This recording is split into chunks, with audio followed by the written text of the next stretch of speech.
xong này dưới chế có được ngại nó bèo này liều dưới chế có được ít được con nó hay dưới cho chắc nữa em bye bye.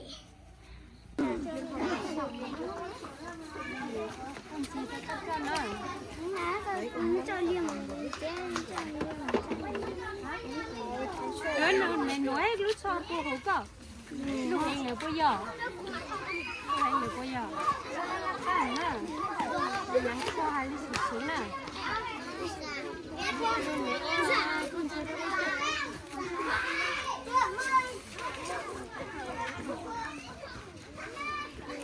tu cái chân vô mẹ là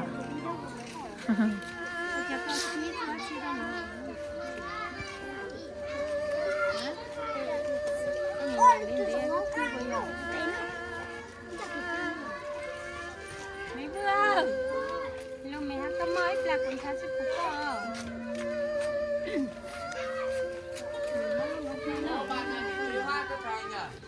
con mẹ vô khóc đốt chát tôi mấy con mẹ tu một chế ơ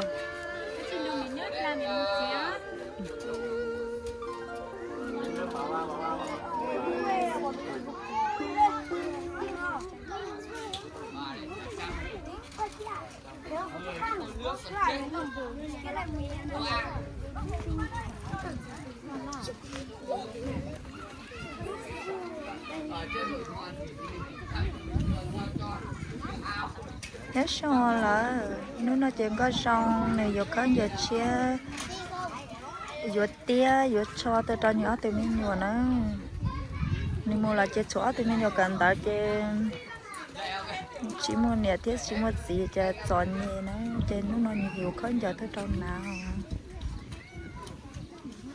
nếu bỏ thế này giờ những lúc cờ ta chỉ mua nè theo chỉ mua nè đó nhỏ kề chơi trong này ta tan chua liều là cái này nhỏ chỉ xí luôn nữa tôi mình nhiều theo chỉ tan chua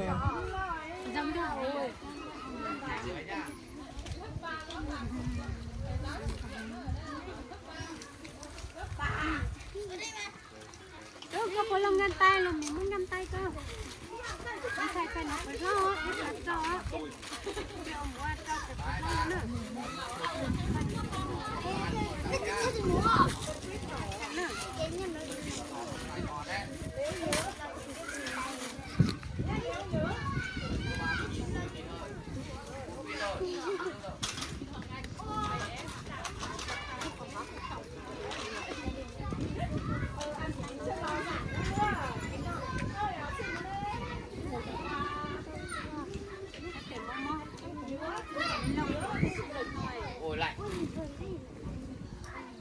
mô hình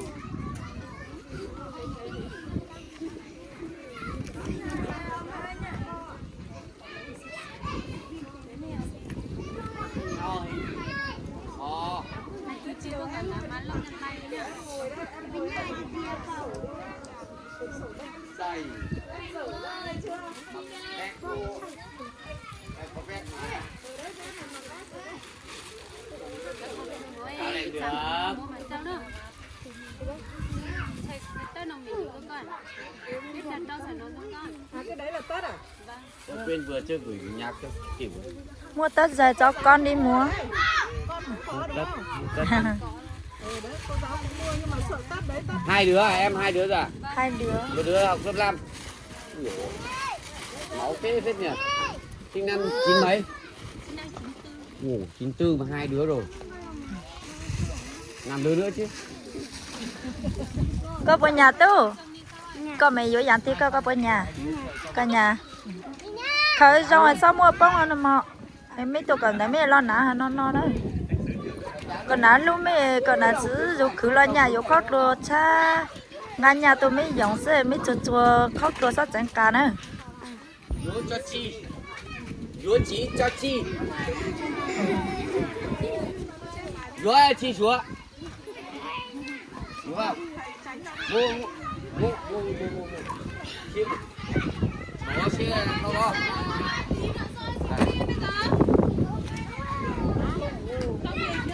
Nhà áo này mấy trăm.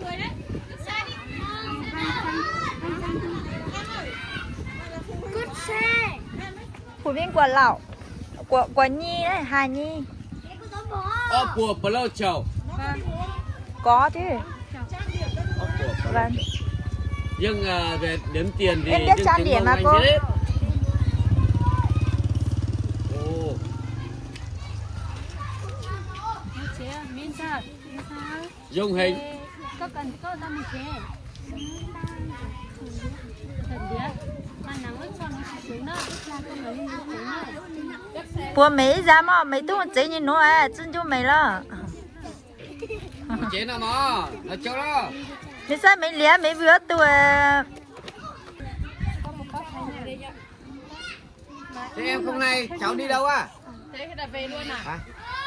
Em hôm nay cháu đi không? Không vào đâu. Bây giờ Cho chị- không ở với họ thì không vào. Cho chị đi Lai à? Lai cháu đi à? Em không sang à? sang mà con đang học tí con về Ui giời. Nhiều mùa hình. mây cho con nhá Mùa nhiều hình. Tàu xanh à? Không có nhưng mà phải tiết kiệm cho con thôi. Bây giờ sống một mình là khó khăn. trên cặp Không phải cho nó một chồng tiền về đây được mua cái không? gì đâu. Đúng rồi.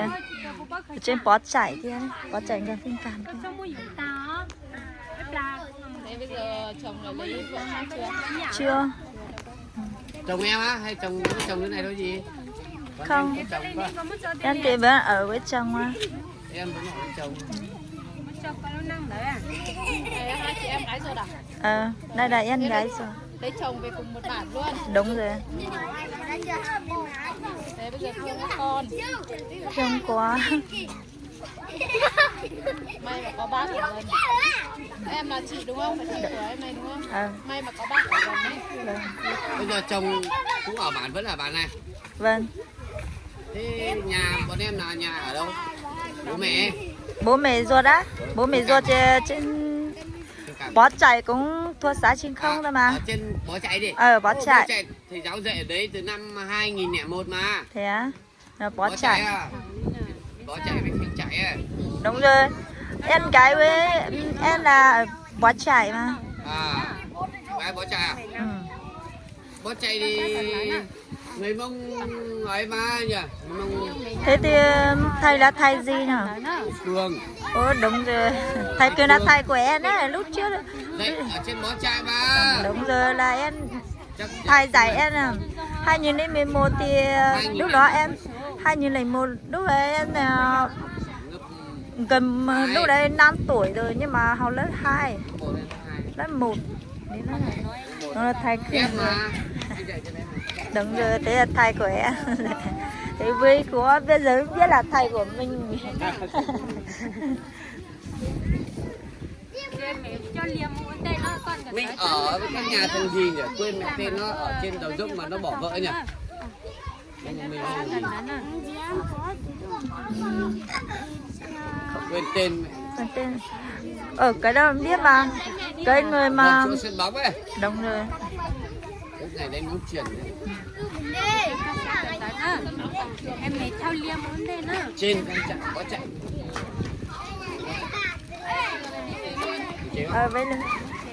Về nhà luôn. Cố gắng chứ, thầy giáo nhá, cho cháu đi giao lưu để cho nó học hỏi cái giỏi. Múa về đánh thấn là nhé. thế cả hai đứa Hai đứa cùng ông bà. Quay giật nêu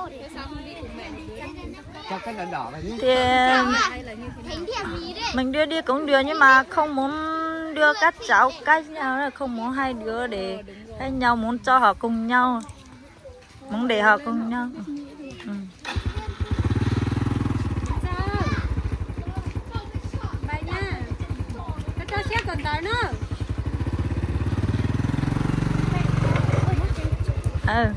Có mấy thao có một chế là lấy mua nó rong trẻ là Ta biết rồi.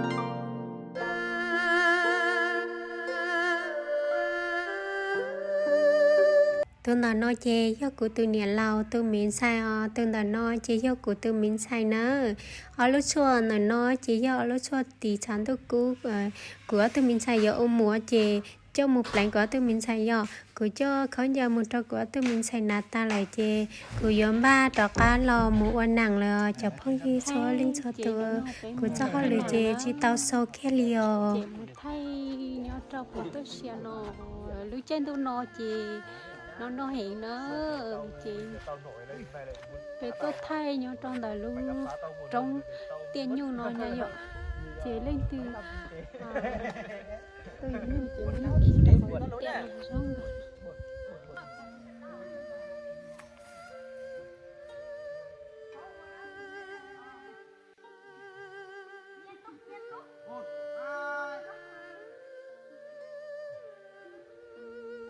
là chị phải thay đồ ban là thì đủ tôi xia thì tiêu không xia gì chứ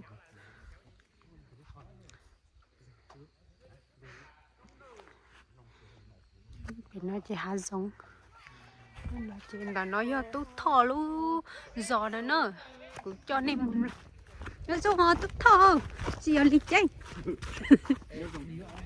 tranh hai nhớ xong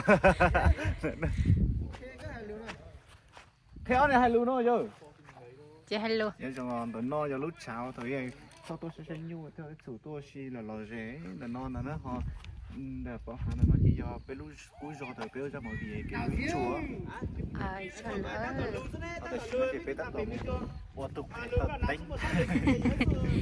nó này là nó xuống nên sau nó nói là lịch tranh theo tú thọ giờ tú lông bé này mới cho nè chỉ cái đinh này dài tiệt ê bây chỉ bao tú thọ giờ tú tươi bây giờ to sai tú thọ giờ lên tiêu nó nà nó sai cho nó tiếp cho luôn đấy chị tú thọ giờ tú nó nữa chị nên sau to lấy tú thọ là tú nó chị tú thọ theo lịch tranh tú xưa nè lúc pin lúc đèn coi chưa nó đèn có tôi chỉ nụ nó đèn có lúc nào giờ lúc ý sao chị biết tôi thay lúc rồi tôi thọ thiết chủ này này nhở chị nhìn nó phá ó chị tôi thọ lúc này chị nhớ bị hành động gì nhớ tròn đảo nó ta chỉ nhìn nó lúc cố chế đó chị níu lưỡi tạo chị mua lại này nhở chị nói chị cho lúc này hàng giống như nó xứ